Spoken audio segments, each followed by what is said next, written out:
Okay, let's finish the Maamarim. Torah Or, Parshas Vayera, page 28, first column, middle of the page. Okay, now the Rebbe is explaining the difference between Makom Panoi and Parsa and so on. So he says, Ach an Antu da Pikasasa Tikunin, but these two lines we learned. He said, you brought out the 10 Tikunim, the 10 Sfiris, Shemikomu came ein, Abchinas Nifet Lagamri. It's not, even though it's a level of siluk, like he explained, to create the 10 spheres, there had to be total removal from the infinite to the finite, which seemingly shows there's no connection whatsoever. Nevertheless, he brought out the 10 Tikkunim. It's not completely separated from Hashem. Even though there's no connection to it at all, because the Or is part of the Mord,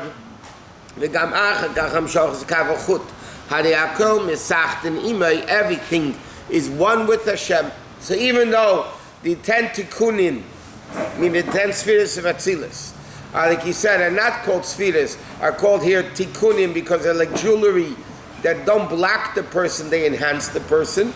So even though it's an infinite, no connection, it's still connected as Hashem makes it. Which the Taf Aleph Almid Chsufim, 400,000 worlds of shame, whatever it means. The Atzilus, in the level of Atzilus,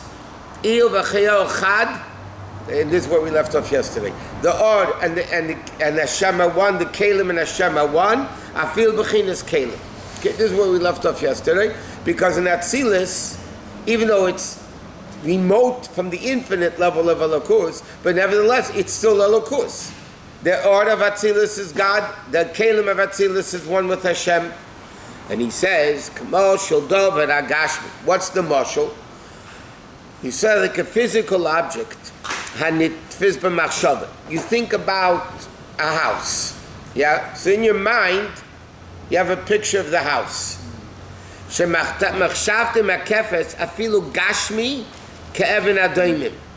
Then, even though the house is not literally inside your brain, but inside your brain is the whole house.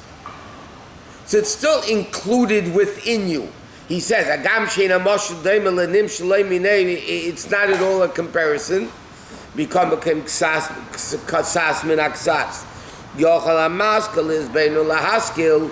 understand the way it is by Hashem. Meaning like this. When you picture something in your mind, yeah, that thing that you're picturing is really one with you.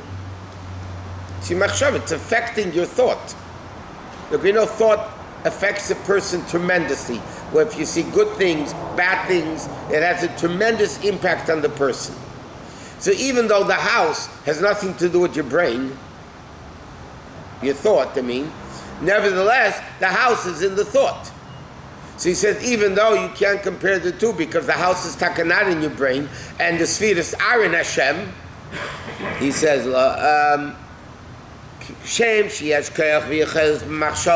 just like a person, this is what we can understand when it comes to Lukus. Even though the person, just like he has the ability in his thought, to have within the brain, within the thought, the entire thing, even though the house is really not in your brain physically, it's completely separated from your thought. There's absolutely no connection to it whatsoever. There's the ability to unite. We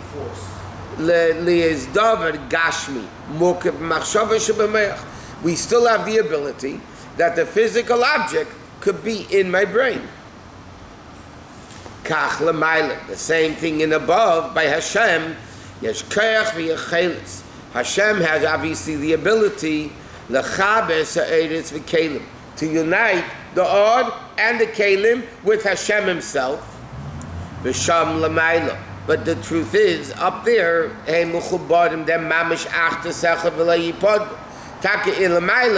Atzilus is one with Elokus. The house is not really one with us. We just have it in our thought it's one. But it's not reality, it's not one with us. But in Lamaila, in the Atzilus, and the higher levels, it's taka the level of one with Hashem. So he's saying like this. Taka means mamash. Yeah. So even though the Alter Rebbe in the whole Maamarim explained that the 10 spheres of Atzilus, the emanation of the 10 spheres of Atzilus, have absolutely nothing to do with the ultimate infinite level of Hashem, because there's had to be siluk, makom ponui, to be able to create a limited world, olam, helam, concealment, limitation, in a way even of Atzilus. Nevertheless, it's still one with Hashem. Like the marshal that brings up the... Right. But here it's not mashal, it's siluk. In the mashal, the whole seichel is in the mashal. By siluk, it's not at all. It's only going from the actual to the potential. But here the Alter Rebbe says, first of all, Lamaila potential doesn't lack actual, because it's all one. But everything is really within Hashem anyway. The only difference, like we learned in many places, is only our perspective of it. In other words, as far as the teacher is concerned, when he removes his seichel, as far as the teacher is concerned, the seichel is still there. The only difference is, for the student, the receiver, do they have all of it blocked by a mashal, or there is nothing of it, only the potential? But as far as the teacher goes, there's no difference whether he is teaching, not teaching, siluk, not makom ponui. It doesn't. He still has it. The only difference is for the student. Does the student have actual the whole seichel concealed in a mashal, or he has only the potential of it? When the student understands, how does he know? But one second. But the bottom line of it is, as far as Hashem is concerned, there's absolutely no difference. From his point. From his point of view. The only difference between Atzilus, Bria, Yitzir, Asiya, Lifnei Tzimtzum, Achar Tzimtzum, all that stuff, all the differences is only from our perspective. From Hashem's perspective, there's absolutely no difference between the highest and the lowest. There is no highest. You're right, there isn't any highest, because it's all there. Right. ומה שאי אפשר להצייר זה במערך שכלנו בעלם הנפרד. It says, what we can't grasp that at all in our brain, בעלם הנפרד, כם להציל which is tough 400,000 almen דחשופים, תלייסה 1,000 almen which are Niemen, Vesaida, whatever, it's whatever this, well, דרך זה חלקוס המחשבה, לכמה מיני מחשבה סעדים מספור. It's like you think an infinite amount of thoughts. So the Alter Rebbe is saying like this. Okay, you are the essence of Hashem, no chushban at all. It's completely no limitation, no amount, no cheshbon, no reckoning, no accounting. It's completely infinite. Antu tapika sasa tikunin.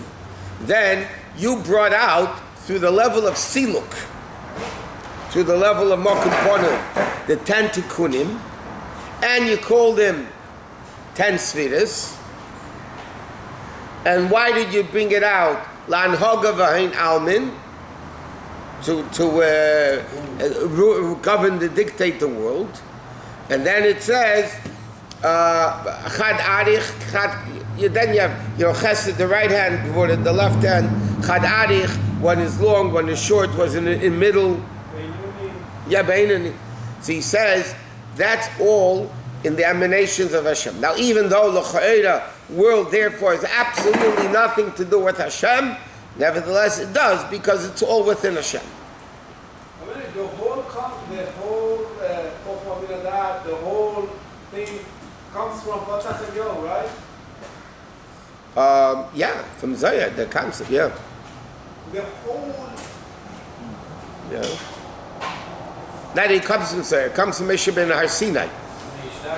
it was learned by everybody in the concealed, the secrets of Torah, which were only allowed even in the time of Rashbi. It was the Idra, this yeshiva in the mountains of Tzfas, and that's where the Mekubalim were. In the time of Rashbi, Ramnuna Sava, Rashbi, that whole Chevra, gang of guys that learned the secrets of Torah. Zoya, whatever, and then they had the Tabarizam Mitzvah Legalis, they say, Responsible class for the Zakut of the Chevra. it's close to the Chevra, okay. I mean, who wrote this? Huh? Who wrote what? This Maimer? Dal Rebbe. No, I know that. Eliyahu, No, it's Zoyar. it's a Zohar. Pasach Eliyahu that we say Friday night is a part of Zoyar. It's in, he's part of the class, I know, no? For the Chevra, for the gang. Which gang, I don't know, but... No, the gang, but Shuba is not the gang. Okay. And then he says, That's him and his son, right? Rebbe Loza, there's a lot, there was very great Mekubalim those times. Listen, if you look in Zohar, you have Pasach Rabbi Yosef Amar, Pasach Rabbi Yehuda Amar, Pasach Rabbi Amar. You have, and it's interesting, the Rebbe says in many sichos, it's based on Maamarim of earlier, that in Zohar, it says Pasach Li'ov Yamar. You don't have the expression in the Gemara when you have a Mishnah or somebody says something in the Mishnah, Pasach Rabbi Yehuda Amar. Why? It says Amar Rabbi Yehuda. But a Meir Eimer, Rabbi Yehuda Eimer. In one sentence or two. Pasach, what do you mean? In the Zohar it's full. Pasach, any Zohar you learn. Pasach Rababa, Pasach Radis. What do you mean Pasach? It's a funny expression. They opened and said, Amar. But even this, Pasach Eliyahu v'Amar. Yeah. So why did it say Amar Eliyahu? So the Rebbe explains, Pasach means he opened the channel. It's not Stam he said it. In Zohar, in the secrets of Torah, Zohar means to shine. In that level of Torah, the Chachamim, by saying what they said, opened the channels for it to be. For channel for us? For us, forever, the whole world. To bring it down. Right. I mentioned, we have time. There's a famous story with the Beis Yosef. The Beis Yosef, who wrote Shneur, who had a malach that came to learn with him. Okay? He once had a question in learning. And he worked on it for weeks until he came up with the answer. One time he was in a place, there were a bunch of simple Jews learning, nobody at all on his level. Somebody asked a question and the guy answered it on the spot, his answer. It's a shocker. It's a shocker. He knew who he was. Nothing to shot the guy over here. He knew who he was. So he asked the Malach the question, how come this guy knew it on the spot, me it took weeks? So the Malach told him, this is a very fundamental thing, B'chlal, even without the Rebbe saying here. The Malach said to him like this, there are inyanim of Torah that are up there. They need to be brought down. B'chlal, the Rebbe said this many times. Why were certain aspects of Torah revealed later than earlier? Or certain customs were revealed later than earlier? Okay? Because there's everything in Torah has its time when it needs to be revealed in the world. Every time it has its thing, the time when it needs to be revealed in the world. One second. He said, this aspect in Torah that you came up with the brainstorm, that was up there and it needed to be brought down. And only a great person like you, with the weeks of working on it, you brought it down into the world. Once it's in the world, anybody could pick it up. And it says, Ein beis hamedrash b'lei chiddush. No. It means very simply. When you sit tachas hashemesh, when you sit sunbathing under the sun, there's no chiddush. When you're in a beis hamedrash, there's a chiddush. When you're learning, there's a chiddush. Okay, anyway. And then he said, Chad adech, chad ksiv, chad beinani. And then he continues, one is long, right? Chesed d'rei very small. Okay. One is long, one is short, one's in the middle. Chesed is called adech. Chesed is called long.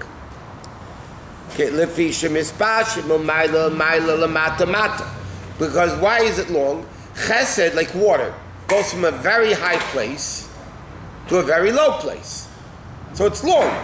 It's like from one end of the city to the next end of the city.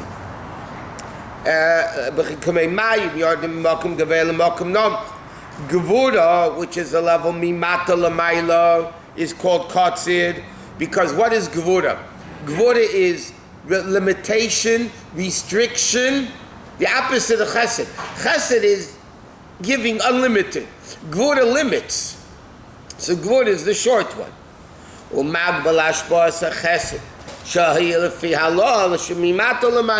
So what is, and then Tiferes is in between. It's the combination of Chesed and Gevurah together.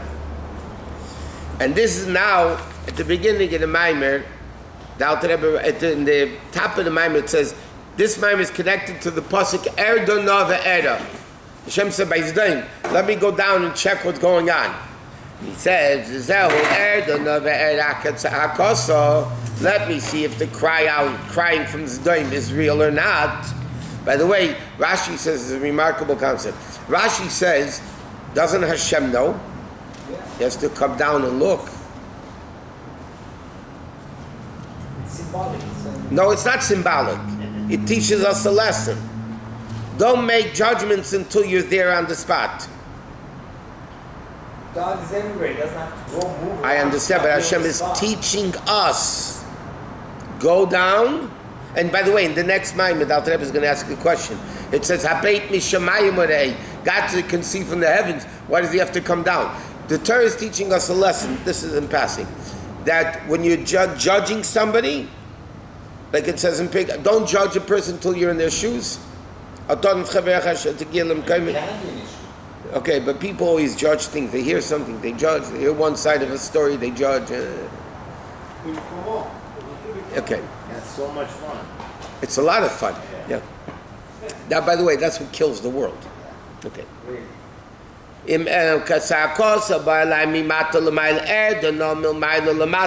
So Hashem says, Erdona, let me come down from higher to lower. Shiushav and halav amshacha, that it should be.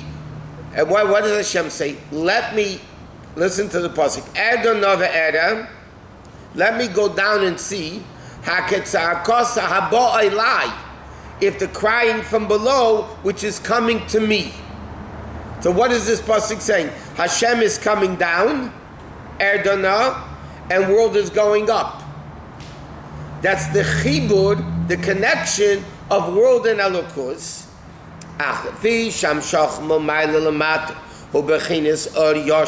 It's the direct light. And the level of chesed, and then Eda. Okay? Meaning like this. There is Or Yashar, there is direct light, and there's Ur Chayser, reflected light. The Moshe Chassidus gives for this, again, it's from the Shemesh. You can have direct sunlight, and then you can have direct sunlight that bounces off the ground. Sometimes it could even be stronger because it comes down and bounces back. You throw a ball against the wall, bounces back with might. So in Elokus, there's the way Elokus comes down from above to us, and there's the way Or Chayzer, our Avodah. Like it says by Matan Torah, Vayered Hashem al Har Sinai. Hashem came down and He told Moshe, go up, Alei Elokim, go up to Hashem. So there's Or Yosher, the level of Chesed, and then Era Katza'akasa, from the bottom coming up, Chesed and Gevura, and then Beinani is Rachmanis. The attribute of Rachmanis, which is the Mamut, Bein Chesed, Shulahav Chen Klal. Which the problem with Chesed is, like we learned in Chassidus, Chesed, unlimited Chesed is no good. That's why Avram had a Yishmael. If you can't restrict Chesed, it's no good. Chesed, the sphere of Chesed is unlimited Chesed. And he says, so because what does Rachmanis do? Rachmanis is the intermediary between unlimited Chesed, you just give whatever they want, if the guy is proper or not, Rachmanis, what's Rachmanis? Even though the guy doesn't deserve it, you give it to him anyway. Chesed says give him regardless. Gvura says no, he doesn't deserve it, he doesn't get it. So what's Rachmanis? Rachmanis says give it to him even though he doesn't deserve it. But that doesn't mean you do Chesed unlimited. So that's the Chad Adech, Chad Ksir, Chad Beinani, that's the whole 10 spheres. Okay, Mitzvah Shem, next week we'll start Parsha.